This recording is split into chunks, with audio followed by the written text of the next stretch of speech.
पिछले 8 दिनों से लगातार डूब प्रभावितों के मुद्दों को लेकर भूख हड़ताल कर रही नर्मदा बचाओ आंदोलन नेत्री मेधा पाटकर ने आज अनशन स्थल से लाइव कमिश्नर दीपक सिंह से डूब प्रभावितों के मुद्दों को लेकर चर्चा की और अपना अनशन समाप्त किया। कमिश्नर दीपक सिंह ने मेधा पाटकर से चर्चा करते हुए कहा कि जल्द ही नीतिगत सभी मुद्दों पर निर्णय लेकर शीघ्र ही डूब प्रभावितों की समस्याओं पर कार्य किया जाएगा। वहीं मेधा पाटकर ने कहा कि अब हमें आश्वासन नहीं, निर्णय लेकर धरातल पर कार्य करना चाहिए और अगर फिर से 2023 जैसे डूब के हालात बनते हैं तो इस बार जल सत्याग्रह करके भले ही जल समाधि लेना पड़े, हम करेंगे। दिल्ली से आए सुप्रीम कोर्ट के अधिवक्ता संजय पारीक ने भी कहा कि अगर सरकार और एनवीडीए वादा खिलाफी करती है तो मैं मेधा पाटकर जी को वचन दिया कि हम प्रभावितों के अधिकारों की लड़ाई सुप्रीम कोर्ट में जारी रखेंगे। अनशन समापन में धार कलेक्टर प्रियंका मिश्र, धार पुलिस अधीक्षक मनोज कुमार सिंह, एसडीएम कुक्षी प्रमोद सिंह गुज्जर सहित बड़ी संख्या में प्रशासनिक अमला मौजूद रहा। लगातार 8 दिनों से अनशन पर बैठी मेधा पाटकर अनशन तोड़ते ही भावुक हो गई। अनशन में साथी महिलाओं से मिलते हुए रोने लगी। वहीं धार कलेक्टर ने भी शासन प्रशासन की ओर से सभी प्रभावितों को नीतिगत सभी मुद्दों के निराकरण के लिए आश्वस्त किया है। भारतीय न्यूज के लिए धार से साबिर खान एफएम की रिपोर्ट। आज मेधाताई के अनशन खत्म करवाया गया है। प्रशासन की ओर से क्या डिसीजन लिए गए, क्या निर्णय लिए गए, क्या आश्वासन दिए गए? देखिए, दीदी का जो 8वां दिन था उनका अनशन खत्म नहीं करवाया गया। सभी लोगों ने मिलकर के ये कहा, जितने भी संघर्ष से जुड़ी हुई महिलाएं हैं, जितने भी यहाँ पर जो प्रभावित लोग हैं, उन्होंने दीदी को बोला कि इस अनशन की समाप्ति आप कर दीजिए क्योंकि 8वां दिन हो गया। जहाँ तक प्रशासन का संबंध है, कमिश्नर साहब यहाँ वीडियो कॉन्फ्रेंसिंग से जुड़े थे और उन्होंने सबके सामने ये बात कही कि जितने भी मुद्दे हैं जिसके अंदर सरकार निर्णय ले चुकी है, जो नीतिगत प्रश्न हैं जिनके बारे में अब कोई संशय नहीं है, वो सारे के सारे जो निर्णय हुए हैं वो सारे जल्दी से जल्दी इम्प्लीमेंट किए जाएंगे।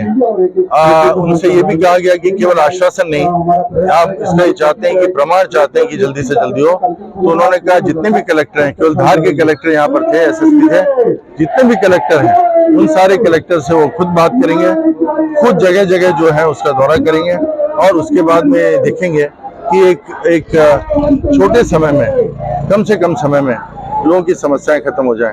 ये सरकार ने अपनी तरफ से आश्वासन नहीं, ये बोला है कि हम ऐसा करेंगे। और क्योंकि मैं दिल्ली से आया, मैं सुप्रीम कोर्ट में हूँ, तो दीदी चाहती थी कि मैं इस बारे में कहूँ कि अगर मान लीजिए वो आश्वासन और ये सरकार अपने काम पूरे नहीं करती तो क्या उन इश्यूज को हम लोग सुप्रीम कोर्ट ले जाएंगे। मैंने उन्हें केवल आश्वासन नहीं बल्कि उन्होंने कहा वचन दीजिए। मैंने उनको अपनी तरफ से पूरा वचन दिया कि अगर ऐसा नहीं हुआ तो उन सारे विषयों को मैं सुप्रीम कोर्ट में ले जाऊंगा।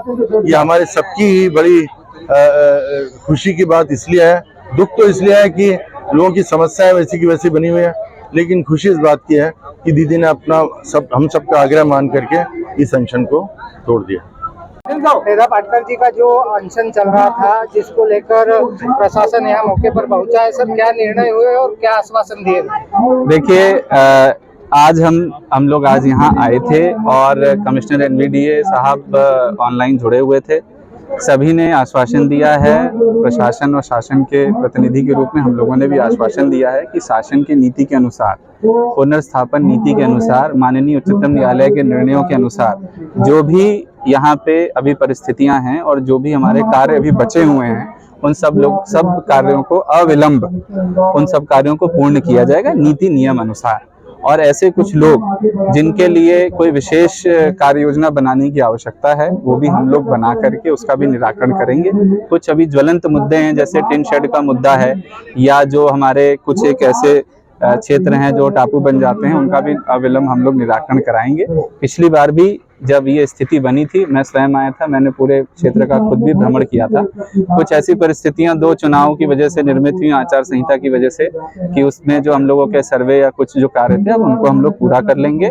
और सभी हमारे जनप्रतिनिधियों से, सभी हमारे आंदोलन के लोगों से आग्रह है कि भरोसा रखें, शासन हमेशा जो है डूब प्रभावितों के साथ है। पूर्व में भी जब 580 का पैकेज दिया गया था तो वो भी लोगों की समस्याओं को देख करके दिया गया था, और आगे भी पूरा जिसे कहते हैं ईमानदारी से हम इस पूरी समस्या का निराकरण करेंगे। 2023 में जो डूब आई थी उसको लेकर लोगों में संशय है, क्या इस बार ऐसा मौका तो नहीं आएगा? देखिए, प्रकृति को तो हम लोग, हमारे या किसी के भी हाथ में देखिए प्रकृति तो नहीं है, लेकिन उस प्रकार की परिस्थितियां फिर से निर्मित ना हो, लोगों को कम से कम कष्ट हो, उसके लिए अभी हम लोग बहुत अच्छे से तैयारी कर रहे हैं। पिछले 1 माह से भी हम लोग आपदा प्रबंधन की सभी प्रकार की व्यवस्थाएं कर रहे हैं और आगे भी करेंगे और बेहतर करेंगे, जो पिछली बार की स्थिति थी उससे कम समस्या है। Subscribe now to most exciting channel ever.